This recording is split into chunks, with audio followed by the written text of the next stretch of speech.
Hi guys, so as you can tell from the title of this video, I am reacting to food trends that are going to potentially take over 2020.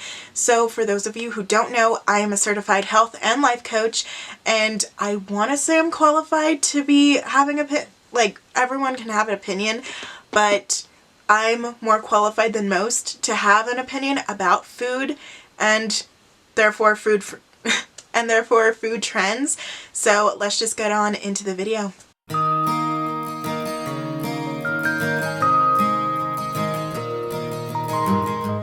So for this year in 2020, I want to do more of my health and life coach related content because this is a lifestyle and beauty channel, and I want to go and dive more into the lifestyle aspect of it, and this is just going to be a part of it. It's not going to be a series or anything, it's just going to be random videos of my journey as a health and life coach, and I'm going to be kicking off this year for this particular part of my channel by reacting to food trends that are going to take over 2020. People are speculating. So let's just watch this video together. It is from the Mashed channel. I will have their channel linked in the description down below, and I will be giving my personal opinions as a coach at the end of each little segment. Let's talk 2020 food trends and find out what new foods the experts think we're going to be seeing in our social media feeds once the new year arrives, and what current food trends are going to get even bigger. Seaweed has been a dietary staple for a long time, but according to analysts at NPD Group, 2020 is going to be the year when seaweed becomes more than just a staple for certain parts of the world. They say not only is it one of the fastest growing... So far I agree that seaweed is going to become bigger this year. I suspect that it's going to take over from the kale trend. I remember at first it was spinach and then it was kale, and now it's going to be seaweed. So seaweed is going to be taking over everything potentially in 2020, and I think they're going to be doing just like how kale chips were very popular, seaweed chips are going to be popular in grocery stores. It's not going to be this salty, oceany kind of flavor. There's going to be different various flavor options, just like with the kale chips. And it's good news for me because I personally am a sushi lover. So, enough said. Trends in restaurants, but you're going to be seeing more and more seaweed-based snack foods, like chips, claiming valuable shelf space in grocery stores across the country. So first things first, why? Well, it's good for you. Healthline says it's been linked with supporting thyroid function and gut health, as well as being a good source of vitamins and antioxidants. Mara Seaweed says it's also completely sustainable, grows without using resources needed by other crops, grows very... Okay, so in today's society, the more sustainable food materials that we use, the better, especially because with us as consumers, it's extremely important because we can't exhaust our resources as a society. Because as a society, we can't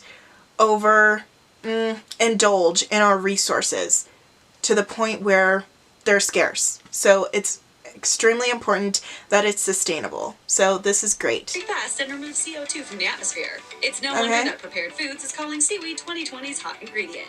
That I actually agree with. It's no secret that plant-based meat alternatives have been big, and it's likely they'll continue to rise in popularity. Jackfruit is among those, and if you haven't heard of it or tried it yet, it's pretty cool. A single jackfruit can weigh up to 100 pounds. Okay, so I have heard of jackfruit. I actually heard about it a few years ago because they were serving it at Coachella.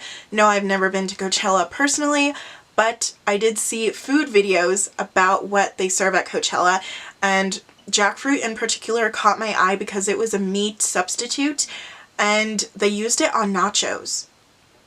Although 10 to 25 pounds is more average.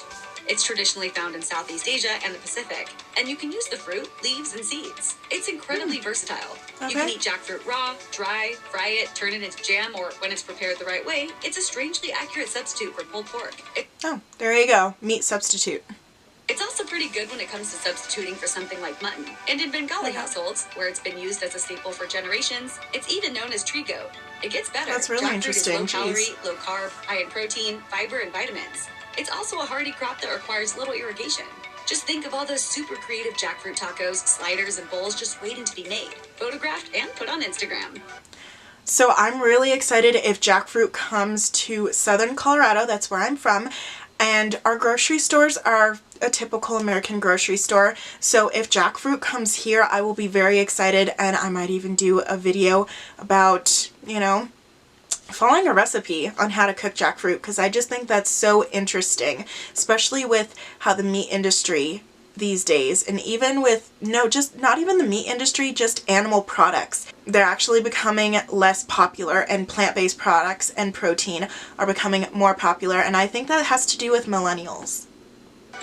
Go to any coffee shop worth its salt and you'll find at least a few non-dairy milk options. Soy milk.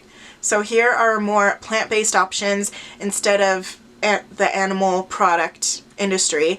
And they're talking about oat milk, and I've actually gone on board with oat milk. I actually had, I want to say,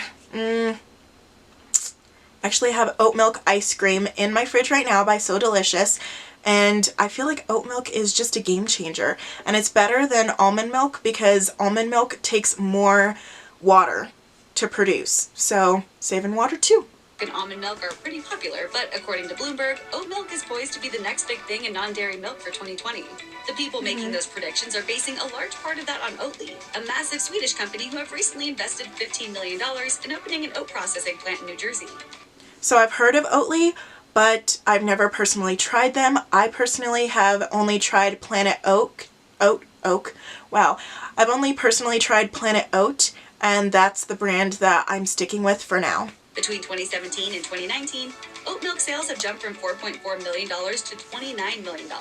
Given those numbers, it's no wonder Oatly decided to hop on this bandwagon and even kickstart a program encouraging Midwestern farmers to grow oats as well as the more typical corn and soy crops. Okay. They're not the only game in town, and other beverage manufacturers are gearing up to release their oat milk offerings, which experts say is just another way plant-based foods are moving into the more mainstream market. In August 2019, Nielsen found that the previous year's retail sales figures for sparkling water had reached $2.45 billion, and they were still climbing. If you think you've seen a lot of sparkling water on shelves in 2019, buckle up, because there's going to be even more in 2020. Coca-Cola is going to be officially entering the market with a flavored seltzer called Aha. Okay, so I'm really happy that people are getting more into sparkling waters, because we're turning our attention away from the traditional sodas that have unnecessary sweeteners and added sugars. So I'm really happy with the way that things are going in regards to the health industry, in regards to food, because I don't know, I feel like this new generation that's up and coming and really coming into their own is changing the way that we're eating, and I'm just really happy as a nation, because we are basically the most obese country in the entire world, and that's not kind of sad, it's really sad. So I'm just glad that industries are coming out with all of these new and healthier products for us, and especially because large companies like Coca-Cola and Pepsi are getting behind this and still turning a profit for themselves by coming into the industry with their own. So it's nice that there's no pushback. And they're definitely not the only new players in the game. You can also pick up bottles from smaller companies like Richard's Rainwater. That's exactly what it sounds like. It's rainwater collected, carbonated, then sold in bottles. I've never heard of that. Is that what you call this? I like it. There are fruit waters and flavored waters, sure, but companies are experimenting with infusing their waters with everything from vitamin C and electrolytes to CBD oil. I've never heard of the CBD oil. Definitely better than sugar and calorie-filled sodas. Interesting. For a long time, there were meat burgers, and then there were veggie burgers. Veggie burgers weren't just vegetarian. They had an inevitably weird texture, and they were, well, strange. Things have started... Yes, I agree with that. But, things are, like, changing now, though. Changing in recent years with the creation of products like the Impossible Burger and Beyond Burgers. They've managed to do something most... Okay, so I'm just gonna put in my own personal opinion. I don't like the Impossible Burger from Burger King. I just find it to be so dry and bland. I like the Beyond Burger from Carl's Jr. I think it tastes so good. Honestly, it tastes really good. And I have it in the lettuce wrap to make it even more healthier, but it's messy, kind of. But it's not as bad as Burger King. Burger King, like, not to bash Burger King, this is my own personal opinion, but I went on this kind of cleanse where it was no dairy, no gluten, and no red meat. And it was very hard with options and everything, so it was just easier to cook at home. But when I was out and about, I automatically just went to Carl's Jr. and got the Beyond Burger with the lettuce wrap, and it was really nice. Most meat alternatives have failed at, which is basically tastes like something you'd actually want to eat. 100% meatless. Yes, please. I love Parks and Rec. Another, please. That's clearly important. Like vegan activist Ed Winter told CNBC, it's not about getting people to become vegan. It's about getting the options out there. According to Vox, the meat-free burger industry is ending 2019 with a lot of people still on the fence. And it's entirely possible this could go either way. But according to the Washington Post, cattle raid... I think it's going to be popular, honestly. I know that a lot of people are on the fence, but once they try it, I feel like there will be less pushback from them and less resistance, and they'll start to embrace it. Maybe not as a regular thing, but as a once-in-a-while option. Ventures are worried. Meat-free burgers are turning into a very real threat. Companies that have traditionally dealt in meat are working on their own meat alternatives. And more restaurant chains like Burger King, White Castle, and Carl's Jr. have either introduced meatless meat products. I think this is really great. I'm really surprised that the head restaurant leading all of the fast food restaurants, McDonald's, I'm surprised that they haven't gotten into the meat-free industry. But it's kind of not surprising to me because their fries aren't vegan friendly either. So Morningstar has also said they'll be completely vegan by 2021. But there's still a lot of debate. Are plant-based burgers healthier, or are they just more highly processed and, well, not that great? That's a conversation. It depends on the brand, personally, in my opinion. It depends on the brand. You can easily make your own meat-free burgers at home, but we as Americans, we love the convenience, you know? So you just need to do your research if you care that much. Still to come, and as they continue to get more and more trendy, we'll be hearing more about it in 2020. It won't just be burgers and meat that will be changing in 2020. According to experts from Boston, going entirely plant-based will be more and more trendy.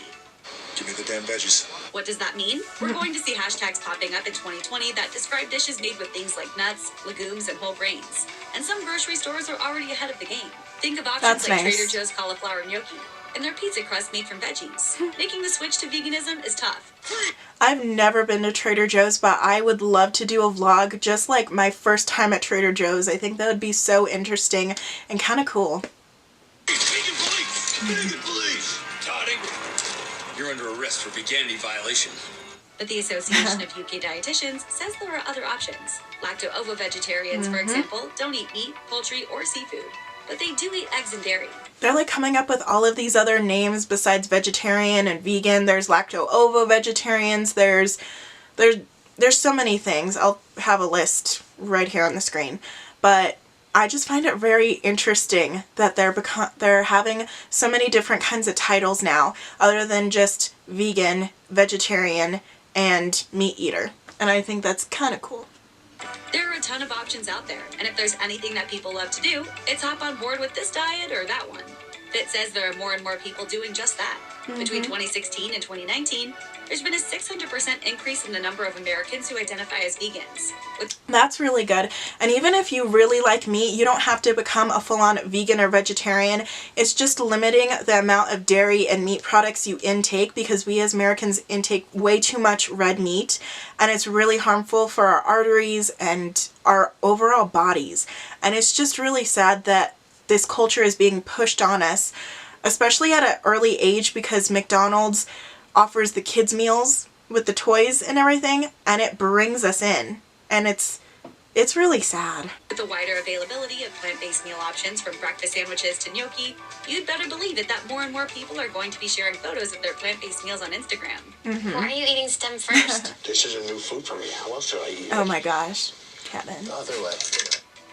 It's becoming more and more well-known just how bad plastics... Okay, so this isn't really a food trend. Well, I guess it's a food trend because it's food related, but these are the reusable straws, and I'm guilty of having it's not guilty, it's not a bad thing. I have reusable straws. They're Jeffree Star blue straws, and I love them, but I forget them so often, and I'm forced to use just either no straw or the plastic straws, and I just need to get into that habit of taking a reusable straw with me. are for the environment. And one of the easiest ways to make a difference is to skip on the plastic straws. According to the New York Times, it's no longer a matter of just skipping straws. While many restaurants and fast food chains have made the switch to paper straws, well, they're kind of terrible too, aren't they? Yeah. Enter the reusable straw. Everyone's making them, from brand new grassroots companies on Kickstarter to Tiffany & Company. Their bendy straws will set you back a few $100, but they're gold and silver, so there's that. There are a ton of other options though, and some of them are surprisingly neat. Many come with their own carrying cases. They come in a myriad They're of getting colors really and fancy. patterns. And there are even heat-resistant ones. Which that I are guess is popular. more appealing They to come with people. cleaning kits and brushes. They come straight or bendy, and some are big enough to handle the most stubborn milkshake. I drink it up! There are even disposable but plastic-free straws made to be biodegradable and I think this is really cool. I've So never heard of whatever you prefer, there's an option biodegradable out straws, there. so And that's a good thing. I think that's Straw really shaving cool. is actually a thing on social media, so it's only a matter of time before these trendy, eco-friendly straws go super trendy as 2020's answer Yep. to reusable water bottles. Cool. Few grocery stores are trendier than Whole Foods, and they get that reputation by having their finger on the pulse of social media. What do they see as being ultra trendy in 2020? Alternative flowers. And what on earth does that mean? So we're no longer using all-purpose flour. There's different flours for, cooking, and then there's baking. And I know that they use banana powders for baking and coconut flour, maybe for baking. And then for cooking, I believe it's cauliflower flour. So I know that's a handful to say, but try saying that 5 times fast. Cauliflower flour. Bakers are going to start seeing way more than just a few types of flour. 2020 is going to bring tiger nut flour to shelves in bulk bins. Huh. And I've some never of the heard of tiger nut stores are flour. already offering things That's like interesting. tortillas made with these kinds of alternative flours. The tortillas are made with microfinance flour. You'll see more pastries and cookies made with seed flowers, for example, but you'll Nice. also have the chance to experiment and make your own. Always wish you could make your own pizza crust with cauliflower flour, or maybe even cookies with banana flour? Whole Foods says it's going to be not just trendy, but it'll almost certainly become widely available in 2020. That's really pretty nice. exciting for That's bakers, cool. And it's going to fill your social media with protein and fiber-boosted treats made with exotic flowers from around the world. Who can't get on board with So there are other ways of getting protein other than just meat-based products. So I think this is really cool for society to embrace. that one? Whole Foods also says that 2020 might just be the best thing to happen to breakfast and snacking in a long, long time. Okay. Why? Butters and spreads are poised to not just take over grocery store shelves, but to get really, really wild. We're used to Cool. peanut butter and even almond butter, but how about pumpkin butter, chickpea butter, watermelon seed butter? Heck yes. You shall receive butter's luxurious comfort in Oh my your gosh. mouth Hugh Jackman. without adding to the luxury of your waistline. It's going to up our bagel game, make toast way more interesting. And you know that one person that always brings a veggie platter to a cookout or a football game? They're going to be bringing along some fun butters and spreads that are going to make even the most stalwart carnivore reach for the celery. And when they're talking about butters and spreads, there's actually plant-based alternatives to those too. So personally, I like using the Earth Balance butter. Wait, Earth Balance? Yeah. I think it's Earth Balance. So it's a spreadable butter that is completely dairy-free, and it comes in spreadable and the stick form. And in regards to like cream cheese and everything, I use Kite Hill. And I believe I know it's not made with dairy. I think it's made with cashew nuts. So still have a lot of protein and healthy fats, but it's not dairy. Beer stranglehold on the canned booze market is said to loosen in. And no, I'm not a vegan, vegetarian, anything like that. I am a meat eater, but I just limit the amount of meat that I eat because it's not necessary. Beer stranglehold on the canned booze market is set to loosen in 2020, with a huge variety of pop-top spritzers, wines, and cocktails starting to gain traction. According to Global Newswire, we might not just be on the cusp of a trend for the year. They're looking at a decades-long trend that's going to see canned cocktails increase Nice. exponentially in popularity. The front runners are expected to be canned cocktails with fruit additives, which will be neck and neck with canned cocktails that come with caffeine. And according to The Atlantic, canned cocktails are pretty much the perfect fit for millennials. They're convenient, recyclable, and they're True. much cheaper than getting a drink at a bar. That's also going to be the case Ooh. with spiked seltzers. See now, okay, my dad, he used to drink just beer. I was always telling him, like, beer's the worst alcohol for you. It goes wine, champagne, then it's like the clear hard liquor, the tinted hard liquor, and then beer, you know? So I'm really surprised that I got him to start drinking White Claw, and I think Truly is going to be up and rise amongst millennials and everything in regards to sparked hard seltzer. in regards to spiked hard seltzer. So I'm really excited for this trend to kick off because I kind of want people to shy away from beer a little more because they call it a beer belly for a reason. According to Business Insider, the spiked seltzer market was worth around $550 million by the end of 2019. Wow. And that's not too shabby That's at all. kind of crazy. But analysts say that's just the start of things. And by the time 2021 rolls around, they're estimating it's going to be worth a whopping $2.5 billion. That's a lot of growth in a relatively short time. And that means a lot of Instagram photos. White Claw is leading the way, and at the end of 2019, they clocked an impressive 223% growth. They're not the only ones in the game. Anheuser-Busch is jumping into the, water? See, now, my dad is really excited for Budweiser to start doing their hard spiked seltzer waters. So it's gonna be quite an experience. I'm kind of interested to see what their take on the spiked seltzer waters is gonna be, especially because they're a beer company. And I don't like Bud Light, I don't like Budweiser. If I'm gonna drink a beer, I will drink Coors Light, and that's it. With their own clear sparkling alcohol, creatively called Bud Light Seltzer. But here's the hilarious thing. Spiked seltzer is not new. If you're of a certain age, you might remember Zima.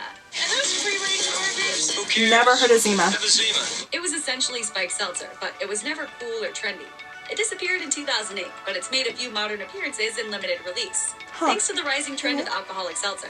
We're still not entirely sure that's a good thing. Can't I have a cool, refreshing Zima? No Zima. Shut your face about the Zima. Just Check out one Shut of your our newest face about videos the right Zima. here. Plus even more MASH videos. Okay, so those are just my opinions, little side commentary on food trends that are going to be taking over 2020 from a health and life coach's opinion.